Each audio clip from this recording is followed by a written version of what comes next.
kaj je ful pomembno pri diastazi rektusov?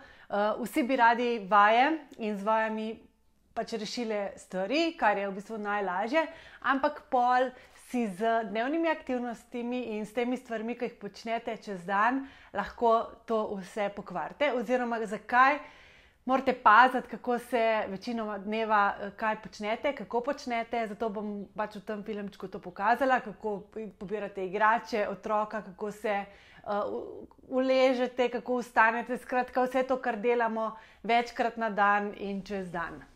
Ko hočeš otroka pobrati iz stav, greš nad njega in si ga položiš čim bližje sebi, greš v izpadni korak, z ravno hrbtenico ga vzameš gor in se s prvo nogo dvigneš gor, lahko si pomagaš tudi z roko, da jo daš na nogo in isto pot greš dol v izpadni korak, raven hrbet in ga položiš na tla. Ti greš na bok, si z zgornjo roko pomagaš iti na bok.